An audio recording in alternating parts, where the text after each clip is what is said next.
అందరికీ నమస్తే. నేను మీ పులిపాటి. ఈరోజు మనం భూపాలపల్లికి సంబంధించిన ఒక వార్త గురించి తెలుసుకుందాం.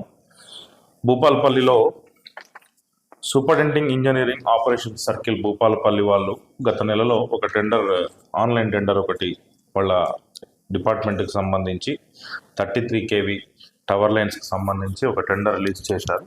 ఆన్లైన్లో పెట్టారు, అది వాళ్ళ సైట్లో పెట్టిండు.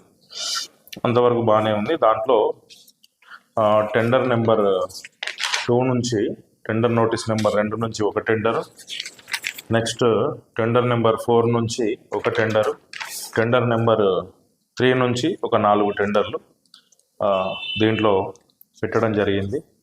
అప్పుడు ఏం చేసిందంటే దానికి సంబంధించి కొంచెం ఎక్స్పీరియన్స్ అడిగారు. The bidder should have any experience in erection of about 3 kilometers of 33 kV lines in the last 5 financial years. అది ఒక 5 years last previous 5 yearsలో 33 kV line ఒక 3 kilometers వేయాలని చెప్పేసి దీని సారాంశము. ఇది అడిగిండ్రు, అంతవరకు బాగానే ఉంది. అయితే తర్వాత కొన్ని రోజులకే ఏం చేసిందంటే కరెక్షన్ చేసి మళ్ళీ దాన్ని ఎలాంటి ఎక్స్పీరియన్స్ లేకపోయినా టెండర్లో పార్టిసిపేట్ చేయొచ్చు. 33 kV 11 kV 6.3 kV LT line works in the లాంటి ఎక్స్పీరియన్స్ లేకపోయినా కానీ ఈ టెండర్కి అప్లై చేసుకోవచ్చు.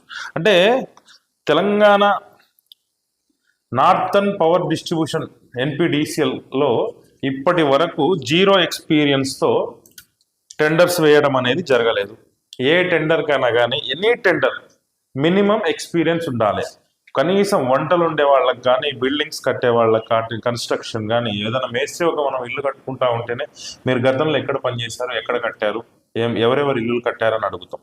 అలాంటిది ఇన్ని లక్షల కోట్ల రూపాయల వర్క్కి ఎలాంటి ఎక్స్పీరియన్స్ లేకుండా ఎలా ఇస్తారు? 3-4 రోజులలోనే టెండర్ని రీకరెక్షన్ చేయాల్సిన అవసరం ఏమొచ్చింది సదరు ఎస్సీకి అని నేను మన ఛానల్ ద్వారా ప్రశ్నిస్తుంది. ఇదే విషయం మీద కొంతమందిని మనం సీనియర్ కాంట్రాక్టర్స్ని కొంతమందిని మనం ఫోన్లో సంప్రదించడం జరిగింది. వాళ్ళు చెప్పిన విషయం ఏంటంటే అసలు ఎలక్ట్రికల్ డిపార్ట్మెంట్ పుట్టిన దగ్గర నుంచి టెండర్ రీకరెక్షన్ చేసిన సంఘటనలు ఏం జరగలేదు.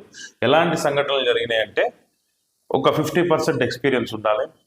దాన్ని వాళ్ళు ఒక 40కో 35 30నో 20నో 25కో అట్లా ఎక్స్పీరియన్స్ అడుగుతారు. వాటి మీద జరిగినాయి, కోట్లకి వెళ్ళిన సంఘటనలు ఉన్నాయి. కానీ ఇట్లా కంప్లీట్గా 0 ఎక్స్పీరియన్స్తో ఎక్కడ టెండర్ ఇష్యూ చేయలేదు. మరి ఆ సదరు ఎస్సీ గారికి ఎందుకు ఇంత ప్రేమ వీటి మీద? ఇదే విషయం మీద మనము సంస్థ CMD వరుణ్ రెడ్డి గారిని ఫోన్లో సంప్రదించినాం.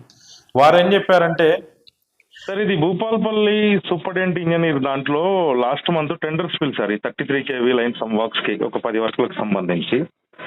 ఓకే, అయితే ఎక్స్పీరియన్స్ ఫస్ట్ ఏమో ఆన్లైన్లో మీ సైట్లో ఎక్స్పీరియన్స్ కావాలని పెట్టారు 50%, లేకపోతే ప్రీవియస్ 5 years.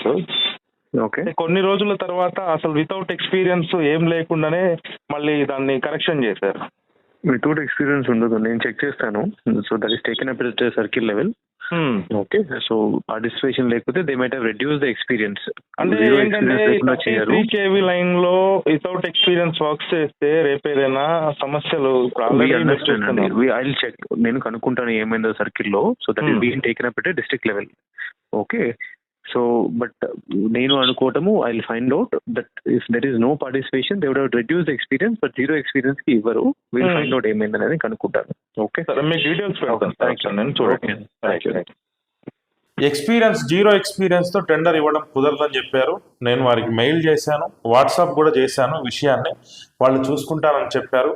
మరి ప్రభుత్వ ధనాన్ని ఇప్పుడు 33 kV ఇంటర్లింకింగ్ లైన్స్ దాదాపు 8.5 kilometers ఒక చోట వేయాలి, 15 kilometers ఇంకో చోట వేయాలి, 0.12 kilometers ఇంకో చోట వేయాలి, 4.35 kilometers ఇంకో చోట వేయాలి.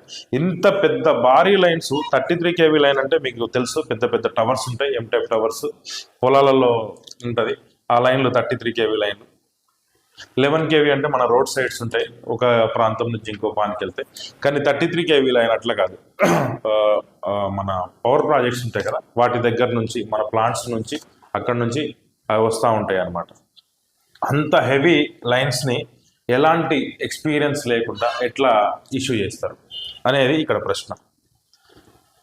మరి సదరు సిఎండి గారు ఈ దృష్టిలో పెట్టుకొని ఈ విషయాన్ని ఎక్స్పీరియన్స్ లేని వాళ్ళకి టెండర్స్ ఇవ్వద్దని, ప్రజాధనం దుర్వినియోగం చేయొద్దని, అట్లనే ఇలాంటి ఎక్స్పీరియన్స్ లేకుండా ఇట్లా టెండర్స్ ఇష్యూ చేసినట్టయితే వీళ్ళు రేపు ఎలాంటి ఎక్స్పీరియన్స్ లేకుండా వీళ్ళు వర్క్ చేసి ప్రజాధనాన్ని మొత్తం లూటీ చేయడానికి అవకాశం ఉంటుంది.